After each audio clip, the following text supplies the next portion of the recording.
Hey coaches, ready for a journey to transform your coaching biz? Buckle up, because today we're diving deep into Jeff Olson's The Slight Edge. And it's not just about business, it's about life too, right? Exactly, so let's break it down for all you amazing coaches out there. Extract the golden nuggets to help you grow, attract clients, and build that dream coaching biz that's going to last. Sound good? Absolutely. The beauty of The Slight Edge is it's this framework for success that applies to, well, just about anything. Okay, so let's start with the basics. What is this slight edge all about anyway? It's the little things we do, those tiny positive actions that over time make a huge difference. Right. You got it. Imagine you're building this incredible coaching practice, but brick by brick. Each session, each bit of content, each connection you make, it all adds up. I love that analogy. And it's like that penny thing in the book, right? Where a penny doubles in value every day for a month and bam, you're a millionaire. Yeah. It's a powerful way to see how seemingly insignificant daily actions, when compounded over time, well, they lead to extraordinary outcomes, just like building a successful coaching practice. Okay, so how can coaches actually put this into practice, like in their daily routine? Give us some juicy examples. Let's say you dedicate just 15 minutes every day to mastering a new coaching technique or reaching out to just one potential client. Every single day. Every single day. Might seem small, but trust me, over time, that creates massive momentum. It's like that water hyacinth story, right? Yeah. Starts as this tiny plant and then boom, the whole pond is covered. Exactly. So for coaches, what are those waterings that help their businesses flourish? Think consistent engagement with your audience on social media, a weekly newsletter packed with value, even responding to inquiries quickly. So it's not about those big flashy things. Yeah. It's those small, consistent deposits every single day. Couldn't say it better myself. But consistency, it's only one piece of the puzzle. Olson talks a lot about mindset, too. Shifting from a, beach bum mentality to a success-driven one. And you know what? He was a beach bum himself once. Wow, I love a good transformation story. Yeah. But how do you make that shift, for coaches who are maybe feeling stuck? It starts with patience. Having that long-term vision. Rome wasn't built in a day, and neither are thriving coaching businesses. And all those little actions we talked about, they need time to work their magic. It's so true, especially when you're just starting out.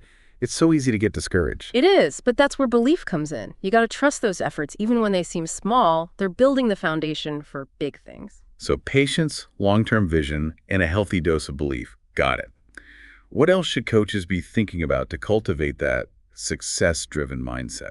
Olson highlights the importance of a positive outlook. And get this, he mentions a study that actually linked positive language on Twitter to, are you ready for this? Lower rates of heart disease. Whoa, that's crazy. I knew being positive was good, but didn't realize it could impact our physical health. Right, it shows how powerful our minds are. And for coaches, that positive outlook, it's contagious. It can inspire your clients and create a super supportive environment. Amazing. So we've got patience, long-term vision, belief, positive outlook.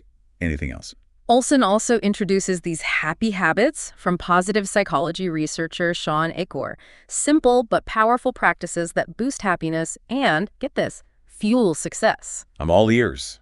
Tell me more about these happy habits. He talks about 5 key habits: practicing gratitude, journaling about positive experiences, incorporating meditation, performing acts of kindness, and good old exercise. Wait, so it's not just feel-good stuff. There's science behind this. Absolutely. And for coaches, these habits help you manage stress, boost your energy, and increase your overall resilience. And let's be real, you need all of that when you're building a business and helping clients, right? Totally. This is making me want to revamp my whole morning routine. Yeah. But how do these happy habits tie into the slight edge? When you're happier and more fulfilled, you're more likely to show up consistently, make those positive choices, and, push through challenges. So it's like the happy habits fuel the slight edge, and then that fuels success. It's a beautiful cycle. That's it. It's like a positive feedback loop. The more you invest in your own well-being, the more positivity you create in your coaching practice and beyond. And that reminds me of the ripple effect, right?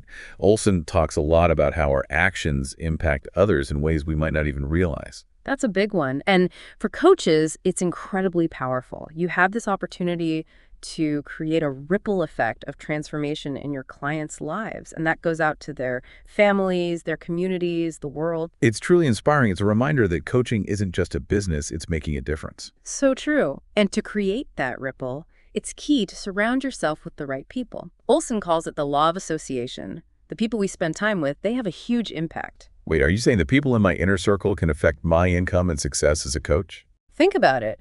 If you're constantly surrounded by negativity or people who are stuck, it's going to be tough to reach your goals. But if you're with other coaches who are driven, positive, their energy will rub off on you. Makes sense. So it's not just who we coach, but who we choose to be coached by and who we spend time with. Totally. Olson suggests creating a mastermind group, like-minded individuals who support each other, brainstorm, hold each other accountable. Like your own personal cheer squad. Exactly. This is giving me so many ideas. But before we get ahead of ourselves, let's talk about completion. Olson shares this powerful story about Valerie Thomas and her unfinished basement. She tackled it step by step and felt empowered. That story really shows how completing things, even the ones we dread, builds momentum and positive energy. But how can coaches apply that with, all the things we juggle? It's about breaking those big, overwhelming goals into smaller, manageable tasks and celebrating the wins along the way. So each completed task gives you a little boost to tackle the next one. You got it.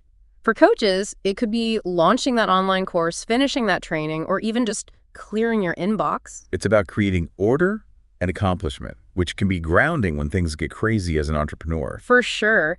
And remember, every completed task, even the small ones, contribute to that big vision we talked about. This has been so insightful. From small actions to mindset, happy habits, ripple effect, law of association, and completion, my coaching toolbox is overflowing. It's a lot, I know. But don't worry, we'll unpack it all and give you practical strategies in the next part. Stay tuned. All right, coaches, welcome back. Let's turn all this slight edge wisdom into action in your coaching practice. You ready? Oh, absolutely. Feeling supercharged and ready to go. We talked about the foundations, those small actions, mindset shifts, happy habits. Now let's get practical. How can coaches use the slight edge to attract more clients? Well, Olson doesn't have a step-by-step specifically for coaches, but he lays out these universal principles that apply to any business, coaching included. And one of them, remember, is the law of association. Right. The people we surround ourselves with can make or break our success. Exactly. So for coaches, that means networking is key. Building those relationships with other coaches, potential mentors, even referral sources. Okay, so how can coaches actually leverage their network to get more clients? What does that look like? Think industry events, joining online communities, really engaging in conversations. It's not just about being there. It's about connecting authentically, building those relationships. So it's quality over quantity when it comes to networking. 100%. You wouldn't believe how one real conversation can turn into multiple referrals down the line. And remember, it's not about selling yourself. It's about trust and providing value. I love that. It's like shifting from a me focus to a how can I help you mindset. Exactly. Now, besides networking, how else can coaches use the slight edge to boost their marketing? Well, we talked about consistency earlier, so I'm guessing it's not about like those crazy bursts of marketing, but more of a steady, consistent approach. Bingo. Instead of trying to do it all at once, focus on consistent effort. Like, commit to posting valuable content 3 times a week or sending a monthly newsletter. Those small, consistent actions add up over time. It always comes back to mastering the mundane, right? Even those tasks that feel boring, like updating your website or answering emails quickly, they actually matter. It's all about building that reputation, being reliable and professional. And those small actions contribute to a positive client experience, too. So networking, consistent marketing, and mastering those everyday tasks. What about the actual coaching services? How can coaches use the slight edge to enhance their offerings, stand out in a crowded market? Remember when we talked about completion? For coaches, this could mean finally launching that program you've been working on or recording that webinar you've been putting off. It's about taking those ideas and making them real, something you can offer to the world. Exactly. And every completed project not only expands your services, but it also gives you this sense of accomplishment, a momentum that fuels creativity. Okay, so we've got attracting clients down. But what about the money part? How can coaches use the slight edge to build a sustainable income, a financially thriving business? Olson talks a lot about consistent saving and investing, even small amounts.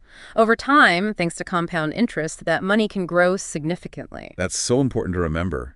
We don't have to wait until we're making tons of money to start building that security. Exactly. And don't forget about pricing your services appropriately. You've got expertise, you offer transformation. Don't undervalue that. So it's about finding that balance, being compensated fairly, but also making your coaching accessible. You got it. And remember, as you gain experience and get better at what you do, don't be afraid to adjust your pricing accordingly. This is all so helpful. It feels like the slight edge can apply to every part of a coaching business, attracting clients, delivering great service, building a solid financial base. It's a way of thinking that can transform not just your business, but your whole life. And the best part, it's not about drastic changes overnight. It's about those small, consistent actions over time. But let's be real. There will be tough times, setbacks, those moments where you just want to give up. How can we stay committed to the slight edge when those bumps in the road appear? You got to remember that positive outlook. When things get tough, it's easy to spiral into negativity. But those are the times when we need that positive self-talk, focusing on what we can control. Olson talks about reframing our perspective, seeing obstacles as stepping stones, right? Exactly. And that connects back to those happy habits. Gratitude, meditation, those practices can be super grounding when you're facing a challenge. Like building up resilience muscles so you can bounce back stronger. That's a great way to put it. And remember, you're not alone in this. Surround yourself with a supportive community of coaches who get it, who can offer encouragement and guidance. It's like what Olson's daughter Amber shared about the ripple effect. Even when things are tough, we can still make a positive impact. Absolutely. By showing up for our clients, even when we're struggling, we show them what resilience looks like. And who knows, maybe our vulnerability can inspire them to face their own challenges with courage. It's a powerful reminder that we're all in this together. And speaking of doing the right thing, Olson talks a lot about integrity, doing what's right even when no one's looking. How does that apply to coaching? Well, for coaches, integrity means being authentic, being transparent with your clients. It means honestly assessing what you're good at, your experience, and not making promises you can't keep. It's about building that trust by being honest about what you can offer. Exactly. And it also means setting clear boundaries, keeping things confidential, always acting in the best interests of your clients. So it's about building a coaching practice that's not just successful, but also aligned with your values, with ethical conduct. Precisely. Integrity is the foundation for a fulfilling and sustainable career in coaching. Olson gives a helpful framework for creating a slight edge plan, which involves identifying your dreams, your daily disciplines, and a system for review. Can you walk us through that, specifically for coaches? Of course. First, you got to get really clear about your coaching vision. Ask yourself, what impact do I want to make? What kind of clients do I want to serve? What kind of business do I want? It's about getting specific, painting a picture of what success looks like. Right. Once you've got that vision, you can start identifying those daily disciplines that'll move you towards it.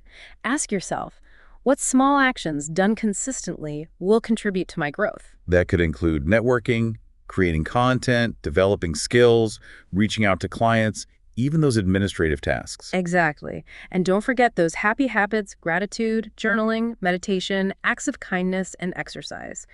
Those are key for keeping your energy up, staying focused, and taking care of yourself. So it's about a plan that includes all areas of our coaching business and personal lives. Absolutely. And finally, set up a system for checking in on your progress. Maybe use a journal, connect with an accountability partner, or work with a coach yourself to stay on track. Accountability and reflection are crucial for progress, that's for sure. This framework is so helpful for breaking those big goals down into manageable steps. It really helps you move from feeling overwhelmed to feeling like you've got momentum. And remember, it's not about being perfect. It's about making those small, positive choices, even when you make mistakes or get off track. Olson emphasizes that it's not about those huge leaps. It's the small steps that make a huge difference over time. That's the slight edge. It's a journey, not a destination. Enjoy the process, celebrate the small wins, and trust that those consistent efforts will pay off. This has been so insightful. I'm already feeling more equipped to build a thriving coaching business. But our deep dive into the slight edge isn't over yet. Welcome back, coaches. We've talked a lot about attracting clients, building a business, mastering our mindset, all that good stuff.